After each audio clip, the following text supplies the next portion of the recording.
une fois de plus sur la minute de l'éducation. Je suis Pascal Moïse Touc, enseignant d'histoire, géographie et ECM.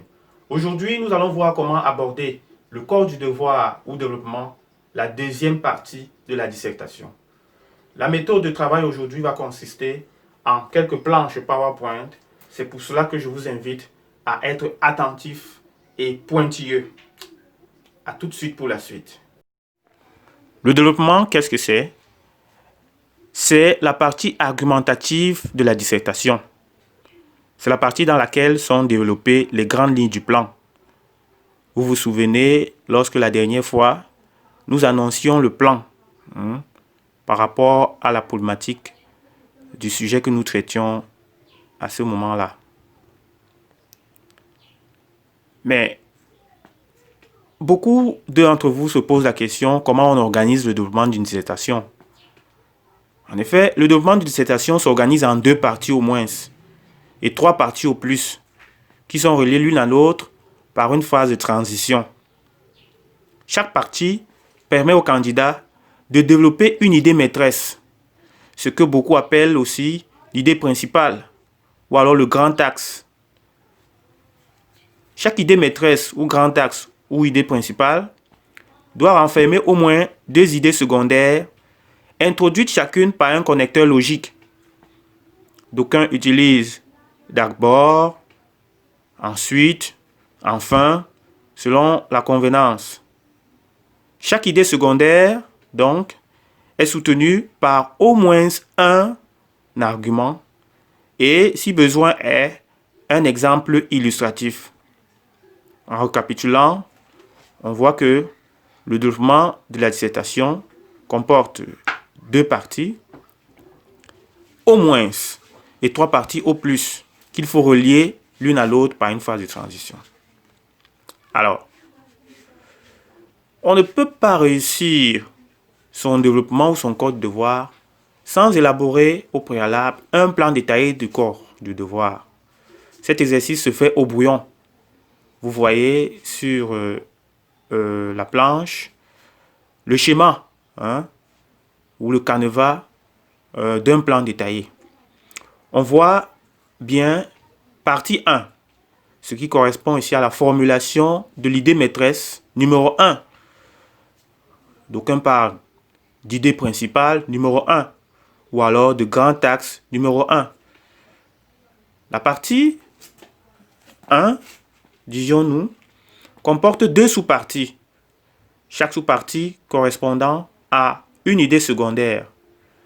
Il est convenable d'armer d'abord un connecteur logique, ensuite de formuler l'idée secondaire numéro 1 en rapport avec l'idée maîtresse et de faire suivre tout cela par les arguments ou les exemples qui vont avec.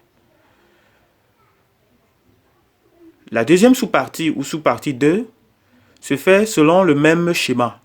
Connecteur logique, ici, puisque vous avez commencé avec d'abord, ici le connecteur logique sera certainement ensuite, plus la formulation de l'idée secondaire numéro 2, plus l'argument ou l'explication et l'exemple, si possible. On va à la ligne pour, n'est-ce pas, esquisser une phrase de transition. Je rappelle que la phrase de transition ici ne devrait jamais excéder 2 phrases. Il est important de le faire en 2 phrases maxi. Une fois qu'on a terminé avec la première partie, il faut sauter une ligne pour passer à la partie suivante. Partie 2.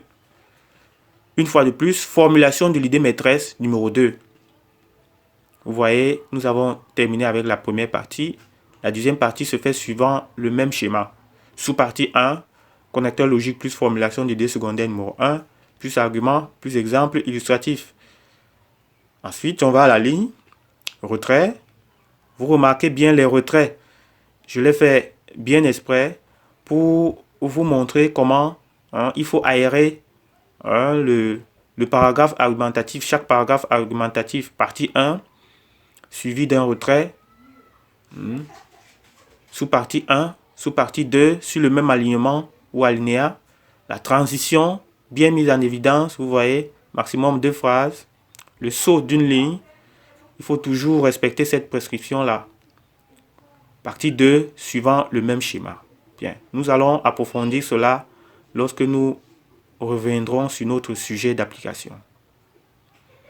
Bien, une fois que c'est intégré, il y a des erreurs, il y a des choses qu'il faut éviter lorsqu'on rédige son corps du devoir. D'abord, les fautes d'orthographe, de grammaire et de style. Donc, il faut réviser, il faut toujours, à vos moments perdus, revoir l'orthographe, comment les mots s'écrivent.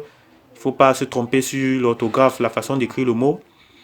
Les verbes, les adjectifs, l'accord des participes passés. Et surtout le style. Il faut bien agencer la phrase. Il ne faut pas donner des phrases désordonnées. Bref, il faut tout faire pour formuler des phrases correctes. Des phrases simples de préférence. Ne pas s'encombrer avec des phrases complexes ou tordues ou reprendre le style d'un auteur qu'on aime beaucoup ou bien même reprendre le style du professeur. C'est pas la peine. Donc, moins de fautes d'orthographe, de grammaire et de style. Ce qu'il faut éviter aussi, ce sont les ratures. Les ratures, vous voyez, lorsque on n'a pas pris la peine de tout poser sur le brouillon, on fait facilement des ratures. Et surtout, beaucoup de remplissage, c'est-à-dire on met du superflu, des phrases qui ne sont pas très intéressantes, qui n'avancent pas. On se répète beaucoup et puis on fait des explications qui sûrement parfois même ne sont pas adéquates. Troisièmement, ce qu'il faut éviter, il faut éviter les parenthèses, les points de suspension, les tirets, les astérisques, etc. Ce qu'on appelle souvent les éléments de ponctuation inadéquats. Donc ici, on ne tolère pas ça. Les parenthèses, les points de suspension, c'est un peu mal perçu par le correcteur ou l'enseignant. Quatrièmement, et ceci est valable pour les exercices d'explication de texte ou de commentaire de documents. Il y a cette manie qu'ont certains candidats de copier exagérément le texte. Ce n'est pas conseillé. Cela ne veut pas non plus dire qu'il ne faut pas s'inspirer du texte. Mais le cas échéant, il faut à défaut formuler en d'autres termes ce que vous lisez.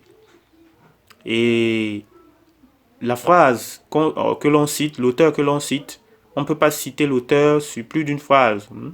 Et il faut prendre la peine, si on le fait, de bien marquer la citation entre guillemets. En histoire, il y a une faute, une erreur que vous commettez souvent, les élèves, les candidats, les anachronismes. Ça veut dire les erreurs de datation. Par exemple, si on dit indépendance du Cameroun, 1er janvier 1960, il y en a qui se trompent sur le jour. Ils vont mettre 20 janvier. Non, ce n'est pas ça, c'est un anachronisme. Il valait mieux ne rien dire. Donc, lorsque vous n'êtes pas sûr d'une date, il vaut mieux ne rien dire. Enfin, les jugements de valeur. La dissertation n'est pas l'occasion, n'est-ce pas, de mettre des jugements, de sanctionner, de donner des sentences, ou même de condamner tel ou tel.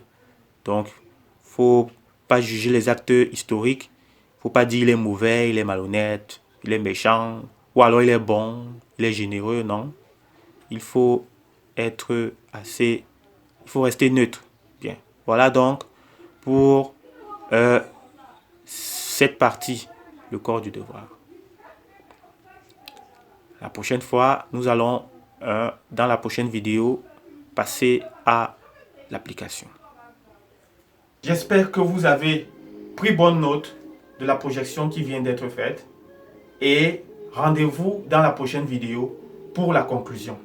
C'était la Minute de l'éducation présentée par Pascal Moïse Touc. N'oubliez pas de liker et de vous abonner. Rendez-vous dans la prochaine vidéo pour la conclusion.